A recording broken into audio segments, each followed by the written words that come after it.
Let's tank Imonar the Soulhunter in Antorus on Mythic difficulty. Now this is where the fights start to crank up a little bit in difficulty, the fights start to change a lot from the heroic and normal counterparts. This fight in particular, instead of just doing 3 platforms, you're now going to do 5, and you have to cross the bridge 4 times. Now this is important because anything you don't clear on the bridge stays now, so every time you recross it, you're going to have more and more stuff. So the whole point around the strategy we're going to go over is clearing the bridge and how to get across it semi-safely. I wouldn't say it's the safest way, or even the best way. There's probably better strats out there, but this is how we got the kill, and this is a pretty effective strategy that I thought was decent enough to give to you guys. So firstly, as I said, you've got to cross the bridge 4 times. Now the first time's at 80%, 60%, 40%, and then 20%. There's a Titan Rage on this fight. I think we had 10 seconds left on it. So damage is fairly important, but we decided to go with 6 healers for this, so it isn't the be all and end all. If you're really struggling, you can drop that extra healer,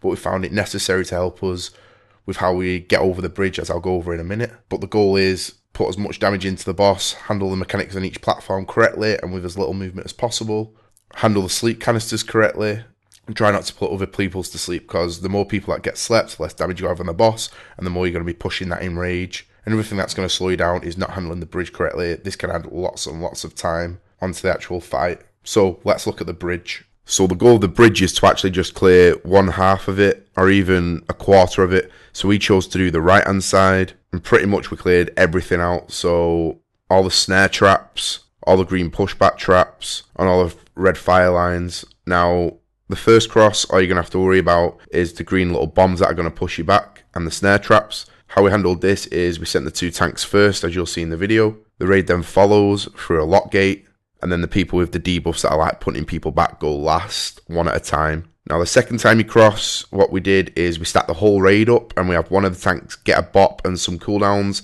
and he just literally runs all the way across the bridge as quick as possible, only stopping if the raid is going to die from proccing another red fire line. You pretty much want to rotate all your raid CDs for this. And the next time you're going to use your raid CDs is, again, on the 4th bridge back, doing the same thing. Now, it's important on the second run back that the tank procs any lines that might even be close to the lock portal, because the raid's going to take the lock portal. As if they don't, and the raid takes it without the raid CDs, it's going to do a hell of a lot of damage. So just be aware of that. Now, the third time back across the bridge is a bit more finicky because you've got red lines and stuff. Everyone's going to be getting pushed back and stuff like that. So you need to find the little gaps to get in to dodge the orbs.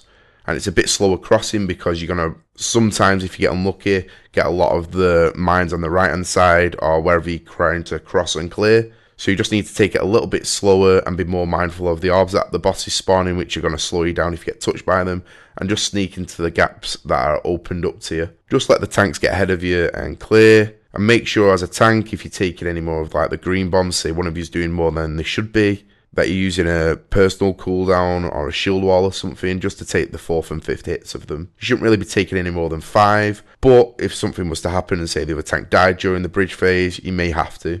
And as I said, on the last time back, you're just going to use your raid CDs again, proc everything, and do what you did exactly the same on the second bridge. Now, all this may sound simple and easy enough to do, but it really isn't. It's going to take you at least 5 or 6 pulls to get used to it. And it's going to take the other tank, or whatever tank's doing it on the 2nd and 4th bridge, a few goes, just to get used to exactly what they need to be doing. Now, the other real thing that's scary about the bridge is the tank that's going to be going across on run 2 and 4 is going to be left with a nasty debuff that's going to last a few seconds after all his cooldowns run out, that has been given before he crosses the bridge, that are going to tick him down for a lot.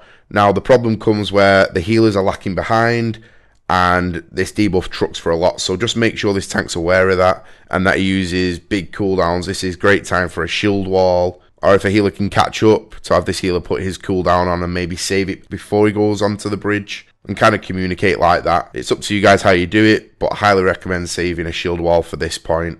Now, as for the platforms, the first platform's pretty simple. You just taunt swap at 4 stacks of shock lance, and then you need to be wary of the sleep canisters in case a melee doesn't run out or get far enough out, and then you just have to reposition a little bit. Apart from that, real simple, just tank it pretty much in the center of the room. Now, for the second platform, again, you want to be tanking it in the center of the room. This is so the beams can shoot to the sides, while the rest of the raid is going to be stacked on the boss's arse. This is to bait out the shrapnel blast, which are the little red like mines.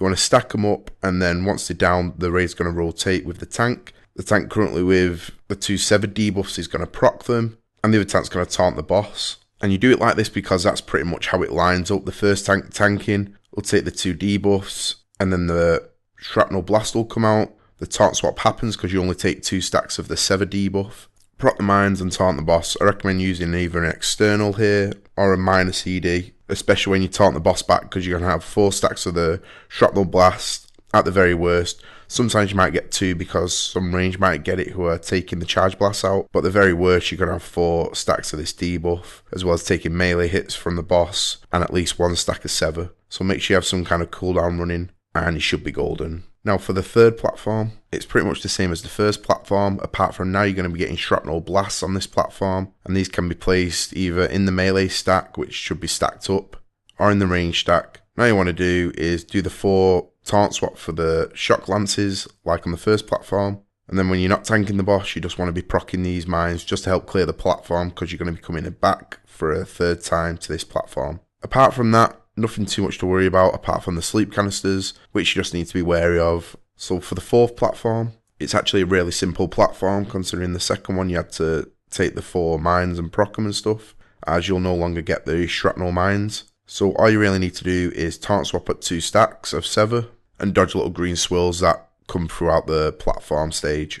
You also need to worry about sleep canisters, but this platform is probably one of the easiest out of the lot. Now for the final platform, Empowered Shock Lance will now just keep stacking and stacking like it does on Heroic. So we did the taunt swap at 4, then taunted each one for 5, then 6, and so on until the raid will either wipe or you kill the boss. You also need to watch out for sleep canisters and the green swirls on the ground. Apart from that, it's pretty much a kill, guys. Once you get to this point, if you've got most of your raid alive, I'd say at least 18, you've only got to burn 20% of the boss's health, and it's pretty much a kill. Anyway, guys, hope you like this guide. Pretty quick one. The main points to focus on is the bridge on this fight. If you can get the bridge down, the rest of the fight will come naturally to you. Thanks for watching my video. Please like, comment and sub for more guides.